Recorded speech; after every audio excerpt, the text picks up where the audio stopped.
datang Tuhan di hadirat-Mu yang dulu. Kami mau senangkan-Mu. Haleluya, haleluya,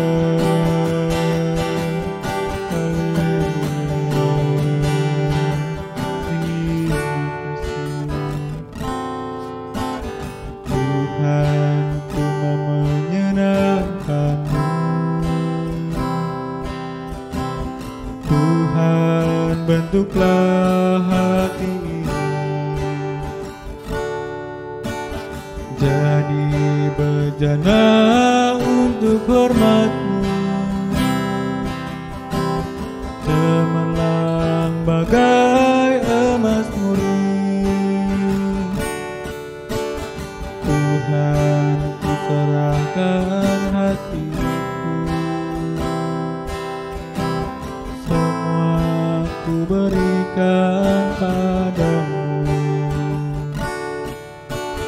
Kuduskan hingga tulus selalu, agar aku menyenangkan-Mu, menyenangkan-Mu, serahkan-Mu. Hanya itu kerinduanku, menyenangkan-Mu, menyenangkan-Mu, serahkan hati-Mu. Hanya itu kerinduanku. Tuhan, ku mau menyenangkan-Mu. Tuhan, ku mau menyenangkan-Mu. Tuhan, bentuklah hati ini jadi bejana untuk hormat-Mu, cemerlang bagai emas murni. Tuhan, ku serahkan hatiku, semua ku berikan padamu. Kuduskan hingga tulus selalu, agar aku menyenangkan-Mu, menyenangkan-Mu, menyenangkan-Mu, serahkan-Mu. Hanya itu kerinduanku, menyenangkan-Mu, menyenangkan-Mu, senangkan hati-Mu. Hanya itu kerinduanku, menyenangkan-Mu, menyenangkan-Mu, senangkan-Mu. Hanya itu kerinduanku, menyenangkan-Mu, menyenangkan-Mu, serahkan hati-Mu. Hanya itu kerinduanku, menyenangkan-Mu, menyenangkan-Mu, serahkan-Mu. Hanya itu kerinduanku, menyenangkan-Mu, senangkan hati-Mu. Hanya itu kerinduanku, hanya itu kerinduanku, hanya itu kerinduanku. Hanya ini Bapa yang menjadi kerinduan kami, bahwa kami mau menyenangkan hati-Mu Tuhan, bahwa kami ingin terus Tuhan menyenangkan hati-Mu, melayani perasaan-Mu ya Bapa. Kiranya Tuhan Yesus berkenan menerima pujian penyembahan kami ini Tuhan. Bila pujian kami ini Tuhan boleh berkenan di hadapan-Mu dan menyenangkan hati-Mu. Bapa kami di dalam surga, sebentar kami akan mendengarkan kebenaran firman-Mu. Biarlah firman yang akan kami dengar Tuhan boleh menjadi kekuatan kami, boleh menjadi rema dalam kehidupan kami, dalam kami mengiring melayani Tuhan. Terima kasih Bapa, berkati hamba-Mu, urapi hamba-Mu. Kami sambut firman-Mu hanya di dalam nama Tuhan Yesus. Haleluya.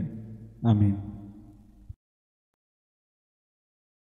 Haleluya, puji Tuhan. Bapak Ibu saudara-saudari yang diberkati oleh Tuhan, pada malam hari ini kembali lagi kita belajar bersama-sama untuk merenungkan kebenaran firman Tuhan. Saya harap Bapak Ibu saudara semua dalam keadaan baik-baik saja dan sehat-sehat dan tinggal dalam keberkatan Tuhan. Oke, langsung saja Bapak Ibu saudara, kita tidak berlambatan waktu.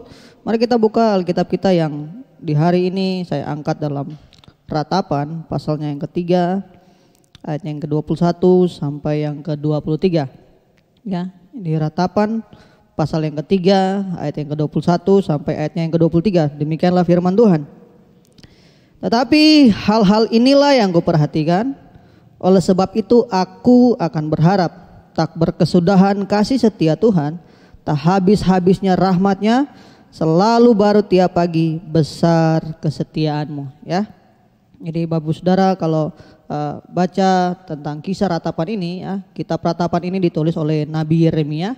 Ya, jadi satu hal yang menjadi tidak bisa diterima adalah ketika keadaan itu tidak menjadi sesuatu yang menyenangkan. Ya, nanti kalau Bapak Saudara baca di rumah di ayat yang mulai dari Ratapan pasal 3 ayat yang pertama, ya, di sebelum ayat 21. Itu Bapak Ibu Saudara akan ketemukan di mana satu situasi yang sulit, ya, pergumulan hidup, tantangan, bahkan penyiksaan, ya, bahkan judul dari Ratapan pasal 3 ini dikatakan adalah penghiburan dalam penderitaan. Ada sesuatu yang tidak menyenangkan dalam mengikut Tuhan, gitu ya. Ada sesuatu yang seringkali menghalau atau mengalihkan pemikiran kita hanya untuk melihat bagaimana kasih setia Tuhan itu besar oleh karena kondisi hidup. Nah, tetapi pada hari ini saya ingin mengajak Bapak Ibu Saudara untuk bagaimana kita tetap menjaga fokus kita hanya untuk melihat bahwa apapun yang terjadi itu Allah tidak pernah membiarkan kita, ya, meskipun dalam kondisi yang seperti ini. Ya, kalau boleh saya kasih judul dalam hari ini adalah jangan pernah lepaskan fokusmu kepada Tuhan, ya. Jadi ingat bahwa selalu pikiran kita, pandangan kita itu harus tertuju kepada Tuhan. Sehingga apapun yang terjadi, situasi boleh sulit, situasi boleh tidak menyenangkan, tapi lihatlah pengharapan yang dari Tuhan, ya. Di ayat yang ke-21 berkata demikian. Tetapi hal-hal inilah yang kuperhatikan, ya. Ada hal-hal yang diperhatikan, oleh sebab itu aku akan berharap, ya. Karena hal-hal yang diperhatikan itu yang membuat dia mau berharap. Apa itu? Apa hal-hal itu? Yang pertama adalah tidak berkesudahan kasih setia Tuhan. Ya. Seberapa sering kita menyadari dan kita berpikir bahwa kasih setia Tuhan itu tidak berkesudahan. Mungkin kita pernah dengar kata ini, bahkan mungkin sering kali kita dengar kata ini. Tapi seberapa pekah kita mengerti bahwa di balik kata tidak berkesudahan kasih setia Tuhan itu ada bukti bahwa Tuhan itu menyertai kita. Tapi seringkali karena kondisi hidup, sekali lagi, kondisi hidup yang sulit itu seringkali mengabaikan atau mengalihkan pandangan kita hanya untuk melihat bahwa kasih setia Tuhan itu tidak berkesudahan. Ya. Oleh sebab itu Bapak Saudara lihat bahwa Nabi Yeremia berkata begini, hal-hal inilah yang kuperhatikan. Di ayat yang ke-1 bilang begini, akulah orang yang melihat sengsara disebabkan cambuk murkanya. Bahkan di ayat yang kedua, ia menghalau dan membawa aku ke dalam kegelapan yang tidak ada terangnya. Ayat yang ketiga, sesungguhnya aku dipukulnya berulang-ulang dengan tangannya. Bahkan nanti Bapak Saudara baca seterusnya. Itu suatu keadaan yang tidak menyenangkan kalau mau dibilang, sulit diterima oleh manusia. Tetapi sekali lagi, kenapa sampai dia bisa kuat? Kenapa sampai dia bisa menerima keadaan? Kenapa sampai dia bisa menjalani kehidupan dengan baik? Karena ada hal-hal yang diperhatikan. Apa itu hal-hal yang diperhatikan? Yang pertama tadi, bahwa kasih setia Tuhan itu tidak berkesudahan. Saya rasa hal-hal ini pun yang harus kita belajar dari firman Tuhan, bahwa kasih setia Tuhan itu tidak berkesudahan. Bapak Ibu Saudara pasti tahu tentang firman Tuhan bahwa Yesus pernah berjanji bahwa aku akan menyertai kampung sampai kepada akhir zaman. Gitu. Seberapa saudara yang yakin bahwa kamu tuh disertai Tuhan? Ya. Seberapa dari Bapak Ibu Saudara yang meyakini bahwa kehidupanku ada dalam penyertaan Tuhan? Tapi seringkali kita lupa bahwa saya ini disertai apa enggak, ya. Sehingga seringkali kita mudah mengeluh, kita mudah untuk menyalahkan keadaan, kita mudah melakukan hal-hal yang bahkan itu bisa menjadi sesuatu yang mengecewakan hati Tuhan karena lupa, ya. Tapi ingat, kondisi hidup boleh sulit, tetapi jangan sampai karena kondisi kita lupa melihat bahwa kasih setia Tuhan itu besar, tidak berkesudahan. Itu yang pertama. Hal yang pertama yang diperhatikan, bahwa tidak berkesudahan kasih setia Tuhan. Dan yang kedua, hal-hal yang perlu diperhatikan adalah tak habis-habisnya rahmatnya. Berbicara tentang rahmat itu berbicara tentang pemberian, anugerah yang baik. Sesuatu yang dikatakan rahmat itu hal yang baik, yang suka, semua manusia suka untuk diberi rahmat, ya. Dikatakan tidak habis-habisnya rahmatnya, artinya apa? Allah selalu memberi, tidak pernah terhenti-henti gitu. Tidak pernah Allah menahan tangannya untuk tidak memberkati manusia.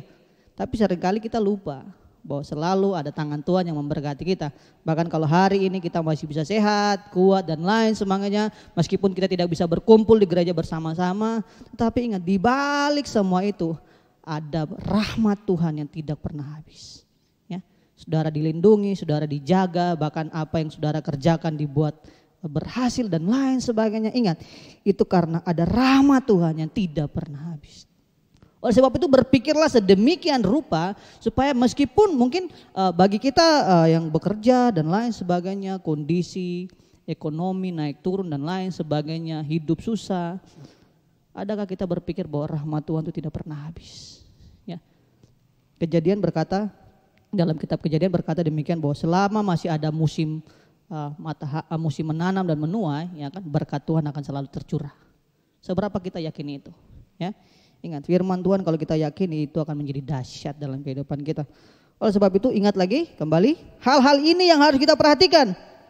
Tidak berkesudahan kasih setia Tuhan, penyertaan Tuhan, bahwa Allah itu setia, dia tidak pernah meninggalkan kita. Dan yang kedua, bahwa ketika dia tidak meninggalkan kita, ada pemberian yang baik yang dari Allah.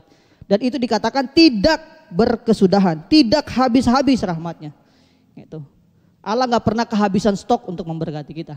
Dia bukan manusia yang terbatas. Ingat, dia bukan manusia yang terbatas, tetapi dia Allah yang tidak terbatas.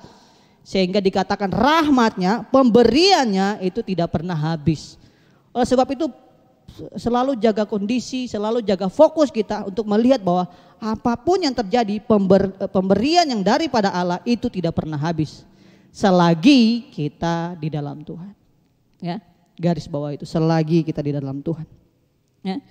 Jadi yang pertama adalah tidak berkesudahan kasih setia Tuhan, penyertaan Tuhan. Dan yang kedua, tidak ada habis-habisnya rahmatnya. Stoknya Tuhan itu tidak pernah habis, ya.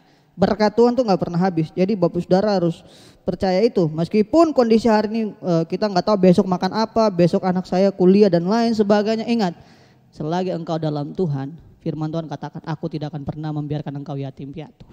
Ya, pegang itu. Dan yang ketiga, selalu baru tiap pagi besar kesetiaanmu. Lihat, selalu baru, tidak pernah Tuhan kasih yang lama-lama, ya. Selalu baru. Saudara bangun dengan tubuh yang sehat, yang lain kena penyakit, saudara masih sehat hari ini, puji Tuhan. Saudara masih bisa bekerja, ya. Saudara masih bisa melakukan segala sesuatu dengan yang baik. Lihat, karena itu ada kesetiaan Tuhan yang selalu Allah berikan di pagi hari. Karena Allah mengasihi kita. Oleh sebab itu jangan sampai kondisi hidup yang sulit ini atau yang tidak menyenangkan ini mengalihkan fokus kita untuk melihat bahwa ada sesuatu yang baik yang sedang Allah kerjakan untuk kita. Apa itu? Kasih setia Tuhan yang pertama. Dan kedua, apa itu? Pemberian Tuhan tidak pernah habis. Dan yang ketiga, selalu baru. Apa yang Allah berikan itu membuat kita terkagum-kagum. Bahkan kita bisa terheran-heran karena apa? Pemberian Allah itu selalu baru, bahkan tidak pernah habis. Saya rasa itu saja yang harus kita renungkan di hari-hari ini. Ingat, apapun yang terjadi, jangan sampai fokus kita kepada Tuhan teralihkan. Karena bersama dengan Tuhan, saudara kalau melihat seluruh tokoh Alkitab, itu ketika disertai Tuhan itu dahsyat dan ajaib. Karena apa? Ada Allah di situ. Karena Allah bekerja bersama-sama dengan mereka. Saya rasa itu pun akan menjadi pengalaman kita bersama. Oleh sebab itu, mari kita tundukkan kepala dan kita berdoa. Bapa di surga, kami bersyukur untuk hari ini. Kami percaya Engkau terlalu dahsyat dalam kehidupan kami. Biarlah segala sesuatu yang terjadi kami hanya melihat Tuhan, bahwa di balik sesuatu yang tidak menyenangkan ada penghiburan yang daripada Allah. Di balik segala sesuatu yang tidak bisa kami terima, kami percaya bersama dengan Tuhan kami mampu menerimanya. Karena kami percaya kesanggupan kami itu diberikan oleh Allah. Terima kasih Tuhan, terima kasih. Hamba-Mu sudah menyampaikan firman-Mu. Biarlah Roh Kudus yang ambil alih bekerja di setiap hati umat-Mu, supaya mereka melihat dan mereka memahami bahwa hanya Allah satu-satunya penolong dalam kehidupan mereka. Terima kasih Tuhan, terima kasih. Bersyukur hari ini kami tutup semuanya ini dalam nama Tuhan Yesus Kristus. Haleluya. Amin.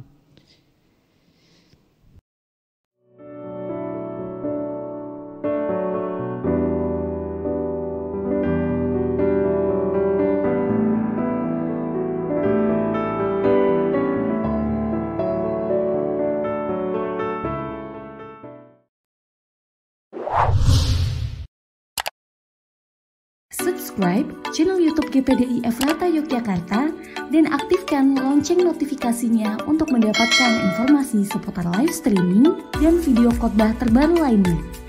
Tombol subscribe berada di kanan atas channel kami dan jangan lupa klik tombol loncengnya.